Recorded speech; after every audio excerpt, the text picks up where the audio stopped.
د سپېڅلي خدای تعالی په نامه سلام، وخت مو په خیر. عزتمندو لیدونکو د 12 بجو خبري ټولګې ته ښه راغلاست. په پیل کې د څو مهمو خبرونو سرټکي.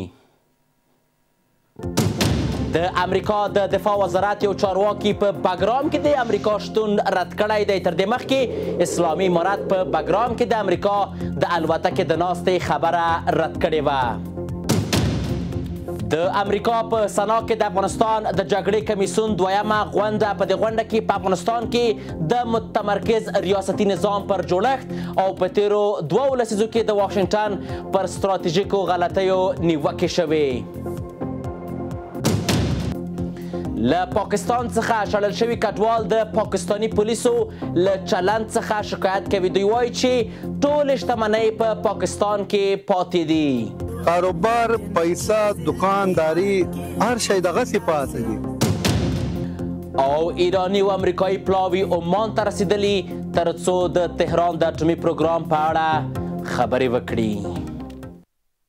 بشپړ خبرونه زه یوسف خان لاله یم. په نیمروز، فراه او بادغیس ولایتونو کې پر 4 تنو د قصاص حکم څخه وروسته ځینو بنسټونو د اسلامي امارت پر دې حکم نیوکې کړې وې. خو اوس د سترې محکمې ویاند د ملګرو ملتونو بشري حقونو څانګې څرګندونو په غبرګون کې ویلي هیڅ بهرنی لوری په قضا او شریعت کې د لاسوهنې حق نه لري.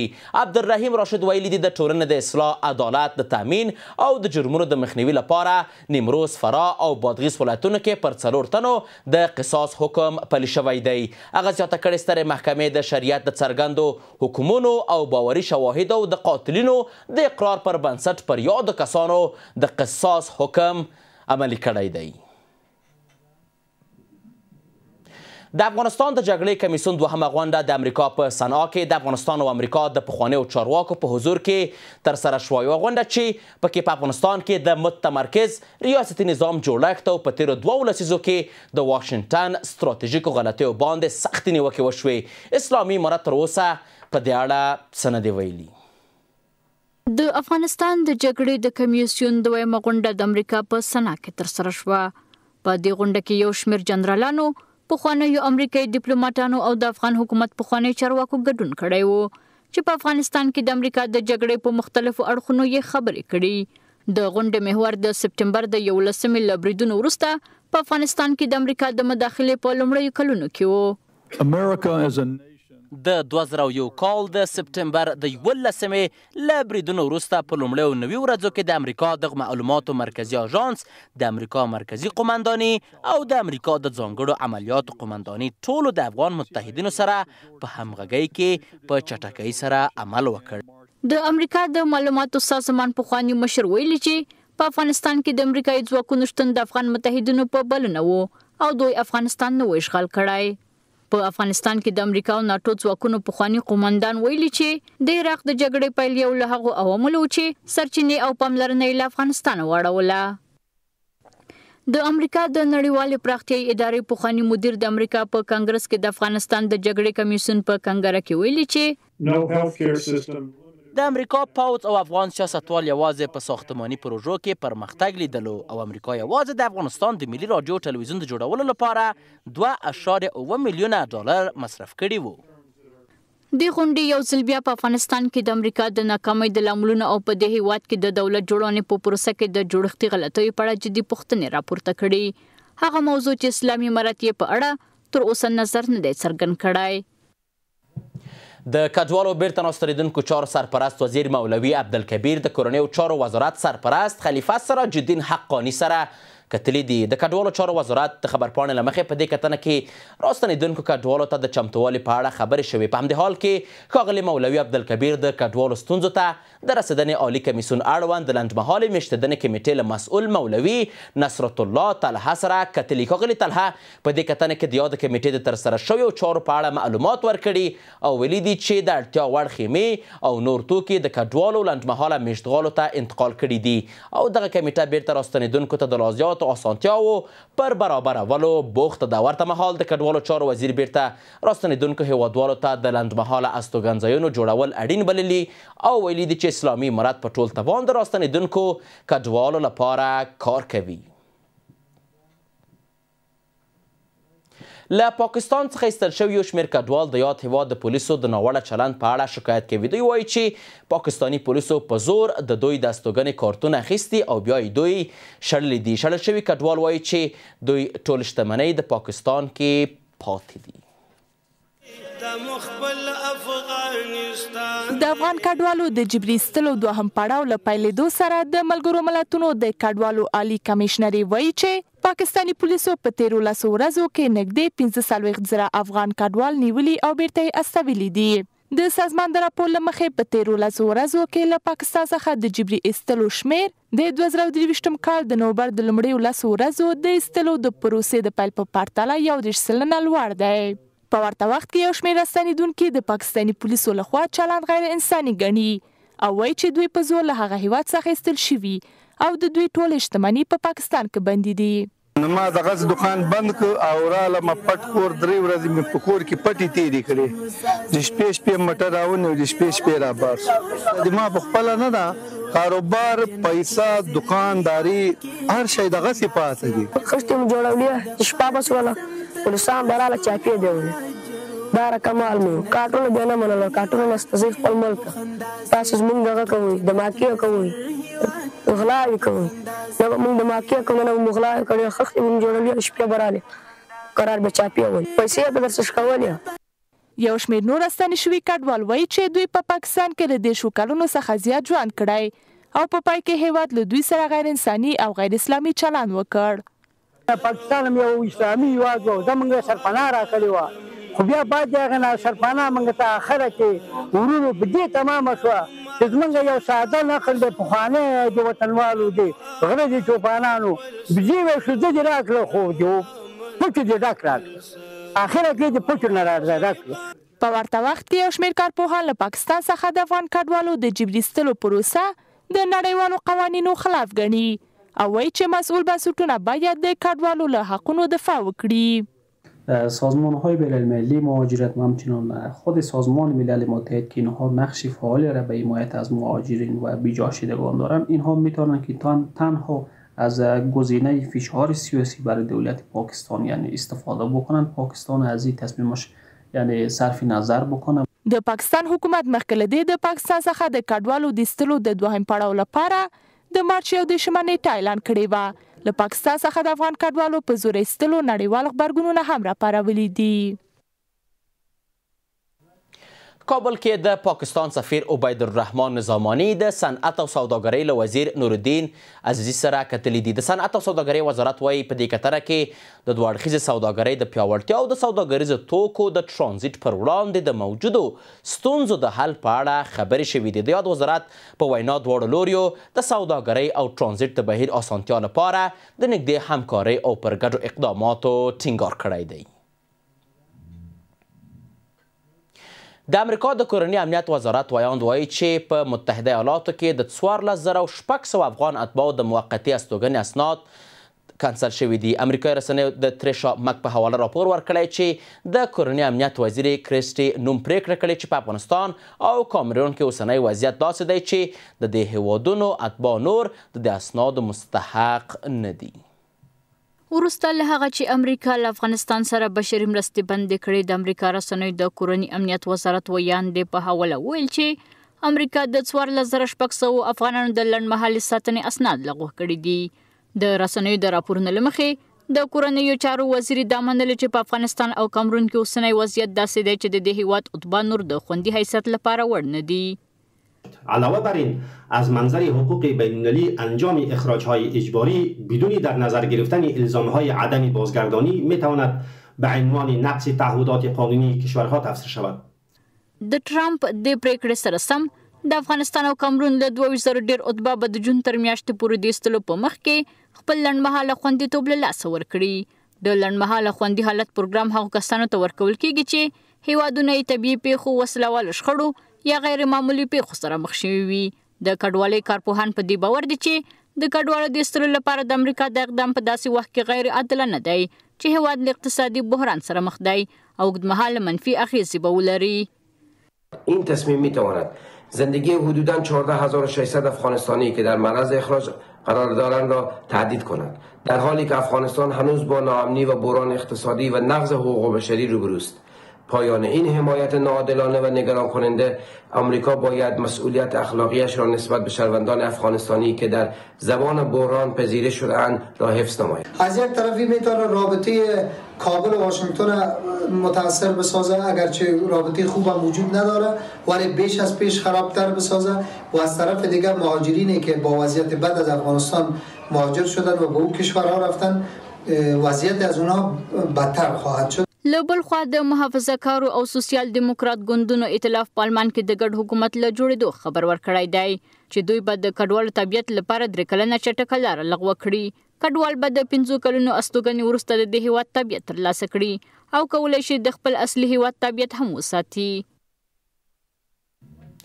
د خوړو نړیوال پروګرام چې د امریکا د مرستو د قطع کېدو په اړه اندېښمن دی، وایي که د امریکا مرستې په همدې ډول قطع وي نو په میلیونونو افغانان به د لوږې له خطر سره مخ شي. د دې سازمان مرستیال مشر ویلي دي چې د امریکا د مرستو د ځنډېدو له امله به په افغانستان کې له 2 میلیونو څخه ډېر خلک له روغتیایي او خوراکي خدماتو څخه بې برخې شي. د امریکا لخوا له د هیواد سره د مرستو د بندولو په اړه اندېښنې. آیا امریکا د افغانستان د کړکېچ د مخنیوي لپاره یوازینۍ لار ده یا نړۍ به په بیړني ډول په هیواد کې د بېوزلۍ د کړکېچ مخه ونیسي؟ د خوړو نړیوال پروګرام وایي که امریکا د خوړو مرستې ودروي نو په میلیونونه افغانان به د لوږې له ګواښ سره مخ شي. د نړیوال خوراکي پروګرام مرستیال مشر انډیپینډنټ سره په مرکه کې زیاته کړې چې د متحده ایالاتو لخوا د مرستو ځنډولو له امله به په افغانستان کې له 2 میلیونو ډېر وګړي، له ایران او پاکستان راستنېدونکي 2 میلیونه څخه ډېر کډوال او له 400,000 ډېرې ښځې او ماشومان چې په خوارځواکۍ اخته دي له روغتیا او خوراکي خدماتو څخه به بې برخې شي. د خوړو نړیوال پروګرام په داسې وخت کې د امریکا د مرستو د بندولو په اړه اندېښنه څرګندوي چې د هیواد عتبه په وروستیو کلونو کې له اقتصادي بحران او د بیکارۍ لوړې کچې سره مخ دي. خو اوس پوښتنه دا ده، آیا د دې مرستې بندول په هیواد کې کړکېچ لا پسې زیاتوي؟ شنونکی یې په اړه داسې وایي. این سال هاست و شاید هم دهه هاست که ما به مسئله را حل نتونستیم، بازی که با وجودی که آسیب شناسی صورت گرفته و ما میتونیم چنین کار را انجام بدیم و از وسایلی که میتونه که دیگه ما فقر نبینیم و در پالوش حتی صادر کننده مواد غذایی باشیم، ما در یک مسئله فقر قرار میگیریم. په داسې حال کې چې امریکا د اسلامي امارت په رسمیت پیژندلو هیڅ پلان نه لري او اسلامي امارت د امریکا د غوښتنو سره سم عمل نه کوي، آیا د دې مرستو بندول د افغانستان و امریکا ترمنځ سیاسي اړیکې خړوبولی شي او که نه؟ و کشورها هم تلاش کردند که از این کمک‌های بشردوستانه به خاطر مقاصد استخباراتی و سیاسی خود علیه افغانستان استفاده کنند و امریکا هم تلاش میکنه که همین استفاده سیاسی و استخباراتی را با کمک‌های بشردوستانه داشته باشه و قطعی کمک‌ها یقینا بر روابط افغانستان با دنیا یک تعامل مثبت وجود نداشته، روابط افغانستان با دنیا به خطر مواجه خواهد کرد. د یادونې ده چې د سازمان چې د امریکا لخوا د مرستو د بندولو په اړه اندېښمن دی، په دې وروستیو کې ویلي چې د بیړنۍ مالي مرستو پای ته رسول به د بحران ځپلو سیمو په ځانګړې توګه په افغانستان کې د میلیونونو وګړو لپاره د مرګ سزا اوسي. بیا هم ښه راغلاست. د کرنې اوبو لګولو مالدارۍ وزارت یو پلاوی د وزارت د سرپرست عطاالله عمري په مشرۍ ازبکستان ته سفر کړی دی. د وزارت ویان زیاته کړې چې د دې سفر موخه د اقلیم بدلون په اړه بحث کول دي. د سیمه‌ییزې همکارۍ پیاوړتیا لپاره د اسلامي امارت هڅې. د کرنې اوبو لګولو او مالدارۍ سرپرست وزیر عطاالله عمري ازبکستان ته د یو پلاوي په مشرۍ سفر کړی. د دې وزارت ویان غلام محمد کاظم شاه احمد ویلي چې د انرژۍ او اوبو، کورنیو چارو، دفاع، بهرنیو چارو وزارتونو استازي، د اقتصادي مرستیال دفتر استازی، د استخبارات عمومي ریاست او د چارو ادارې استازي هم ورسره ملګري وو. د نوموړي پر وینا د دې سفر په ترڅ کې به د اقلیم بدلون او د آمو سیند د اوبو سرچینو باندې د هغې اغیزې، د سیمه‌ییزې همکارۍ پراخول، په ځانګړې توګه د کرنې اوبو لګولو او مالدارۍ د خوړو خوندیتوب او ظرفیت لوړولو په برخو کې بحث وشي. عطاالله عمري وزیر زراعت آبیاری و مالداری امارت اسلامی افغانستان در رأس یک هیئت عالی رتبه برای گفتگو در زمینه همکاری‌های منطقوی و بررسی موضوعات مهم در بخش زراعت آبیاری و مالداری به کشور ازبکستان سفر کرد. په ورته وخت کې یو شمېر اقتصادي کارپوهان ټینګار کوي چې دا هیواد کولی شي د کرنې د امو سیند د اوبو اغیزمنې کارونې د قوشتېپې کانال او د افغان محصولاتو د بازارموندنې په برخو کې مهم رول ولوبوي. ازبکستان یکی از 5 قدرت بزرگ زراعتی و صنعتی در آسیای مرکزی می باشد و همچنان در قسمت استفاده از آب آمو با افغانستان شریک است. در 3 جهت می تواند با افغانستان همکاری داشته باشد. در قسمت زرع گندم و پنبه مهارت خاص دارد که در این قسمت می تواند با افغانستان همکاری داشته باشد. در قسمت چگونگی آینده کانال قوشتېپه و استفاده از آب آمو هم می تواند با افغانستان همکاری داشته باشد. د وزارت زیاته کړې چې پلاوی به د هغه هیواد د کرنې انرژي او اوبو وزارت له چارواکو سره د ګډو پروژو په اړه د تخنیکی تجربو د تبادلې په اړه هم خبرې وکړي. ما چقدر بتونیم همراه کشورهای همسایه و کشورهایی که توانایی انتقالات تکنیکی کمک‌های ظرفیت سازانه برای نظام اقتصادی افغانستان وجود میارن داشته باشیم میتونیم مرور زمان از نظر کمک دهی به کسانی که در قسمت زراعت و مالداری در کشور افغانستان مصروف کار هستند نه تنها کمک کرده بلکه ظرفیت و استانداردسازی را در بین آنها افزایش. د یادونه چې د ریاست الوزرا اقتصادي مرستیال په دې وروستي کې ازبکستان ته سفر کړی وو او د هغه هیواد له چارواکو غوښتي و چې په افغانستان کې پانګونه وکړي. د ایران د اسلامي جمهوریت یو لوړپوړي اقتصادي پلاوی فراه ولایت ته سفر کړی دی او د سیمه ییزو چارواکو سره یې کتلي دي ترڅو د سوداګریزو اړیکو د پراختیا او د دواړو هیوادونو سوداګرو ته د ډېرو اسانتیاوو پر برابرولو بحث وکړي. د افغان کډوالو د جبري ایستلو دوهم پړاو له پیلېدو سره د ملګرو ملتونو د کډوالو عالی کمیشنري وایي چې پاکستاني پولیسو په 13 ورځو کې نږدې 45,000 افغان کډوال نیولي او بیرته یې استولي دي. د سازمان د راپور له مخې په 13 ورځو کې له پاکستان څخه د جبري ایستلو شمیر د 2023 کال د نومبر د لومړیو 10 ورځو د ایستلو د پروسې د پیل په پرتله 1.30% لوړ دی. په ورته وخت کې یو شمېر راستنېدونکي د پاکستاني پولیسو لخوا چلند غیر انساني ګڼي او وایي چې دوی په زور له هغه هیواد څخه ایستل شوي او د دوی ټولې شتمني په پاکستان کې بندي دي. حاضریم راه آهن خودمون رو در اختیار برادران و خواهران افغانستانی بگذاریم که بتونن هم مراودات اقتصادی بین افغانستان و ایران اوج بگیره و گسترش پیدا کنه و همین که توی صادرات و واردات افغانستان نقش بسیار مهمی رو ایفا بکنه. ما میتونیم مشابه اقدامی که در استان هرات و خراسان رضوی اتفاق بین کمیسیون مشترک اقتصادی دو تا استان رو تشکیل بدیم، همین اقدام رو در مورد استان خراسان جنوبی و فراه انجام بدیم. با ساختارسازی برای مناسبات اقتصادی به نظرم میاد که میتونیم خیلی سازمانمندتر برای پیگیری پروژه های اقدام بکنیم و امیدوار باشیم که به نتیجه برسیم. یو شمېر نور ستنې شوي کډوال وایي چې دوی په پاکستان کې له 10 کلونو څخه زیات ژوند کړی او په پای کې هیواد له دوی سره غیر انساني او غیر اسلامي چلند وکړ. تسهیل دسترسی افغانستان به آبهای آزاد، سرمایه‌گذاری بسیار سنگینی در اتصال ریلی بندر چابهار به ریل سراسری در جمهوری اسلامی در حال انجام هست. ما امیدواریم که بتوانیم در فاز اول تا پایان امسال سال شمسی بندر چابهار رو به شهر زاهدان متصل کنیم. آبادانی فرا از طریق انتقال برق از ایران هستش که خب ما صحبت‌هایی کردیم و آمادگی در کشور ما وجود داره و باید در زمینه نحوه تامین مالی و انشالله اجرای سریع این طرح هم با هم گفتگو بکنیم و این آمادگی در جمهوری اسلامی ایران وجود داره. په ورته وخت کې یو شمېر کارپوهان له پاکستان څخه د افغان کډوالو د جبري ایستلو پروسه د نړیوالو قوانینو خلاف ګڼي او وایي چې مسؤل بنسټونه باید د کډوالو له حقونو دفاع وکړي. هغه موضوعات چې د اقتصاد سره تعلق لري، هغه موضوعات چې د مرز د مشکلات سره تعلق لري، هغه موضوعات چې د متقابل احترام د امنیت په لحاظ هغه تعلق لري، یو د ابل سره شریکو. د پاکستان حکومت مخکې له دې د پاکستان څخه د کډوالو د ایستلو د دوهم پړاو لپاره د مارچ 21 نیټه اعلان کړې وه. له پاکستان څخه د افغان کډوالو په زور ایستلو نړیوال غبرګونونه هم راپارولي دي. د بغلان ولایت د ګذرګاه نور ولسوالۍ یو شمېر اوسیدونکي په دې ولسوالۍ کې د ښوونځیو د ودانۍ له نشتوالي شکایت کوي. دوی وایي چې د تیر کال د سختو سیلابونو له امله د ګذرګاه نور ښوونځي ودانۍ په بشپړه توګه ویجاړه شوې او د چارواکو لخوا یې د بیارغونې لپاره د هیڅ اقدام نه دی شوی. د بغلان ولایت د ګذرګاه نور ولسوالۍ یو شمېر اوسیدونکي په دې ولسوالۍ کې د ښوونځي د ودانۍ له نشتوالي شکایت کوي. دوی وایي چې د تیر کال د سختو سیلابونو له امله د ګذرګاه نور ښوونځي ودانۍ په بشپړه توګه ویجاړه شوه او د چارواکو لخوا یې د بیارغونې لپاره هیڅ ګام نه دی پورته شوی. ځایي اوسیدونکي زیاتوي چې د دوی ماشومان د لمر په رڼا کې د خیمو لاندې زده کړه کوي او دوی ستونزمن وضعیت د تعلیمي پروسې لپاره جدي ستونزې رامنځته کړي دي.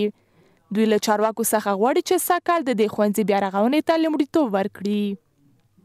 از مقام بالای ما مردم توجه شد و همین ایمان مکتب ما شد ما از این مشکلات از همین غم همین سردرگونی خلاص ما از امارات و از مسئولینش میخواهیم که مکتب محیط منطقه و تا اعمار شود و اطمینان برای اولیای شاگردان داده شود که اونا به سمع مطمئن و روحیه خوب بچه‌هایشان روان بکرد درس بخوانند. اینجا جایی ندارد یا مکمل پرسنل مکتب و تمام شاگردان بسیار در فضای باز مانده و در اینجا درس تعلیم بسیار به مشکل مواجه است و دیگر درس تعلیم پیش بردن نمیشه در فضای باز. بسیار هوا اگر گرم باشه.